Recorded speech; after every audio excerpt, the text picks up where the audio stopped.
That's Paul McCartney, I want my book back. I'm not taking calls while I'm filming. Oh, all right, okay, well that's different. I've been working out.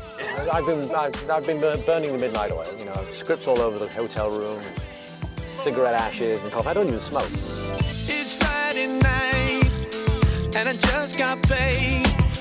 Going out on the town, trying to get my freak on.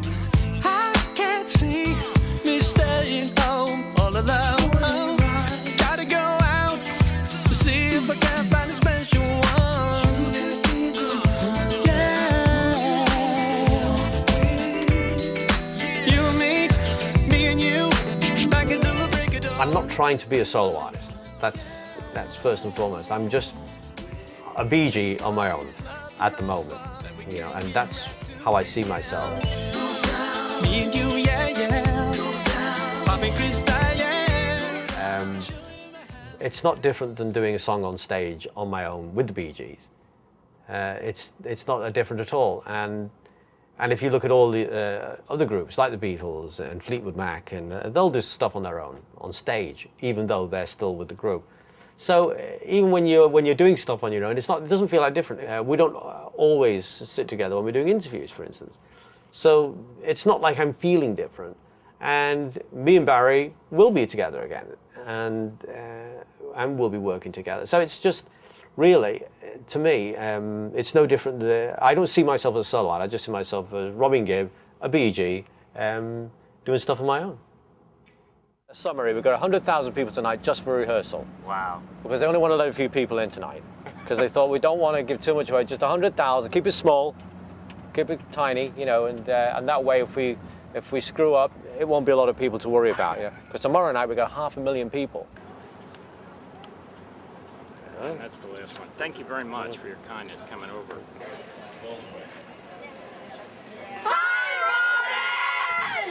I always get butterflies before I go on stage. I think every performer does. It's not so bad when you're on. It's actually the waiting and that moment before going on. Here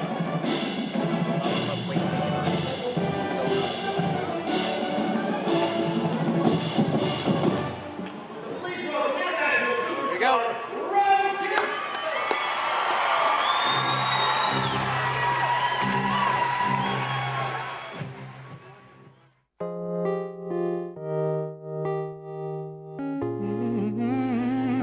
I can actually remember the three of us shared a bed, and that's how poor we were.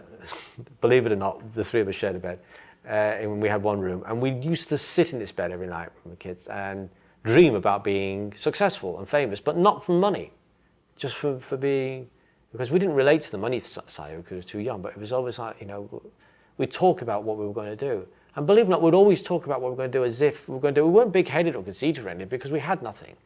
And there was nothing out there to indicate that we were going to do anything, because my dad didn't have 2 pennies to rub together, you know, and he was doing all kinds of odd jobs, but, you know, even that wasn't making enough money. So, you know, we were actually in a situation where, you know, we could dream, but, you know, there was nothing really to indicate that that dream would come true, but we used to talk about it every night. So in a sense, the dream was there, and we used to talk about everything we were going to do. And I think, you know, maybe because when you're kids, you don't see the obstacles. And maybe that's a good thing. I think on all of us, for myself, Barry and Morris, our biggest influences was the Beatles, because they were a rock group doing their own harmonies. They're huge all over the world. They were having an effect on everybody. They were writing their own songs. And this was very instrumental to what we were going to do in our lives, you know, in writing and recording. And it was kind of like a role thing, because we were much younger than them. And it was like a guiding light. Well, this is the way to go. Of course, there were other influences, like what was going on in the States at the time, or the black influences from Otis Redding, the Stax thing, the Atlantic Records, and Motown. Well, a lot of these influences mixed in with what the folk culture was doing at the time, which is what was also influencing the Beatles. So what songs are you going to sing tonight? Star Spangled Banner, God Bless America, and Putting on My Top Hat. We started singing very young out of love for music. But not because, you know, we were going professional, or we didn't have Osmond type upbringings, you know, where we had coaches and people teaching us and things like that. It was just a real sort of we came from a very poor background and we were just having fun, you know, even our parents didn't understand what we were doing. So it wasn't really, we didn't even know what we were doing. We were just doing because we liked it, making music. We didn't really start really becoming professional or starting getting serious about it until we got into our mid-teens, because it's very difficult, you know, to be a kid act. We were never really a kid act. We were just kids playing around with music, which is where we really got our background. Maybe because we started getting interested early, helped us later. But we were never really a professional kid act like the Osmonds were and things like that as an early group. It was just to us, it was just a hobby. I didn't develop my voice at all growing up. I just sang because I like singing. And like all singers, when they start very young, and I was reading about Dusty Springfield's biography the other day, she was doing the same thing. She was finding disused sewage pipes and bathrooms with echoes in them, you know, singing in them, because people like singing very young, like to hear their voices in echo. And your friends think you're weird, but you know, you tend to do these things on your own, by the way. And I kind of loved, you know, and Barry was the same. We tend to go around looking for big places with echo in them and then singing them, you know, even without instruments, just singing, you hear the voice, angelic, and it gives a whole different dimension.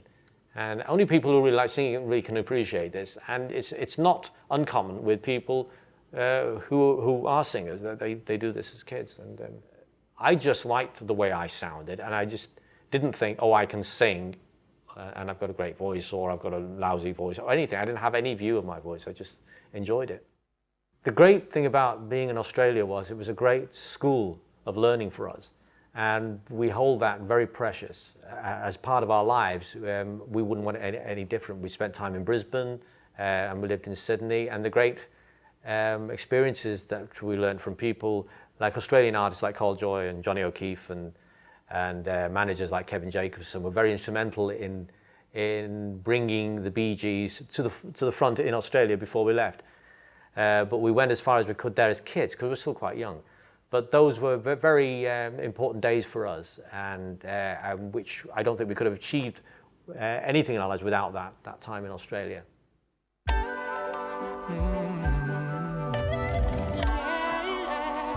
The most important thing about writing songs and how you write them is, particularly in the case of the Bee Gees, is that we sit around a table with a memo recorder and a tape recorder running, and we'd have a guitar or keyboard in place.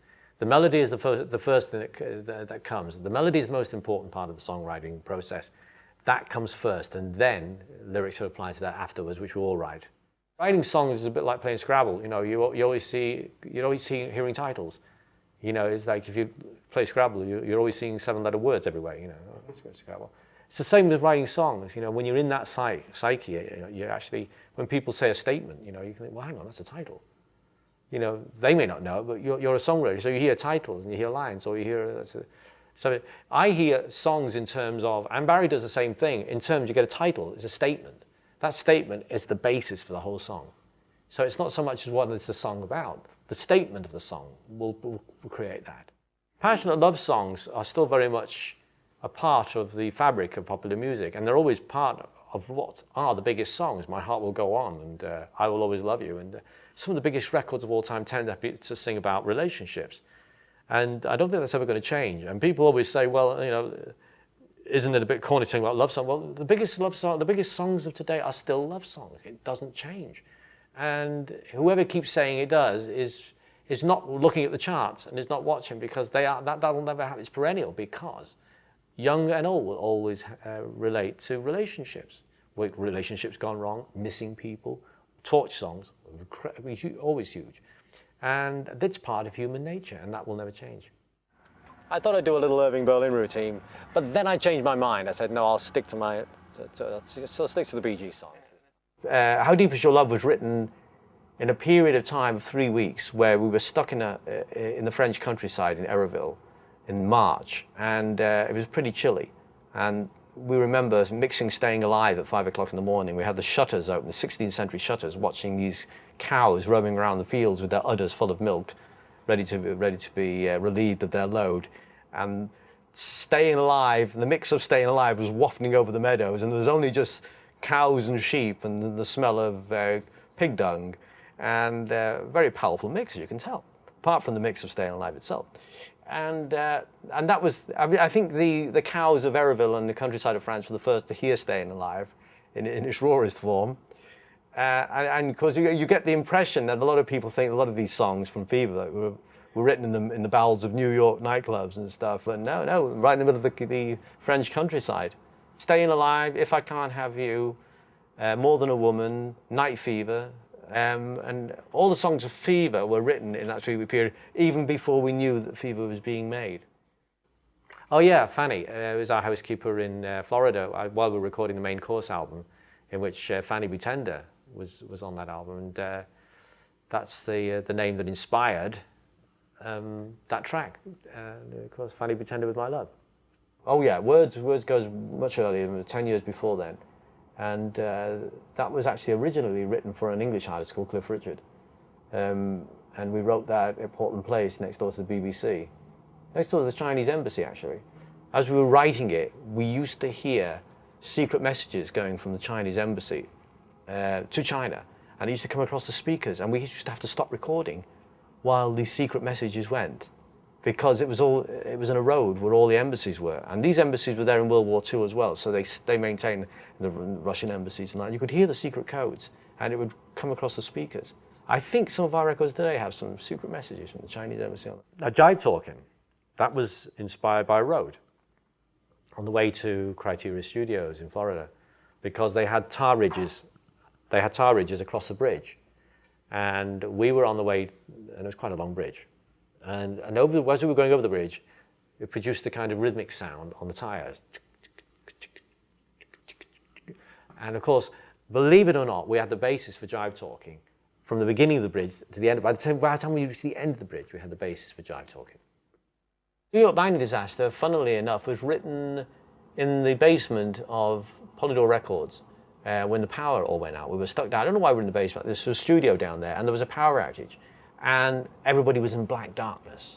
And the feeling that we had was that this must be what it's like to actually be in a mining disaster. We're shut off from the world in black darkness, not knowing when you're going to be rescued. We couldn't get back upstairs. We were locked in, for all intents and purposes. We were those miners. New York Mining Disaster, of course, was just a title.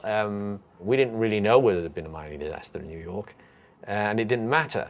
However, we did find out there had been one in 1939, months later, which is strange, really. It's almost uncanny.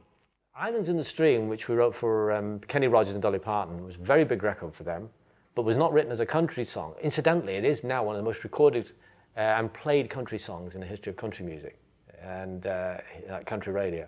And it was never written as a country song, strange enough. It was written more as a Tamla kind of soul song in a Marvin Gaye type feel.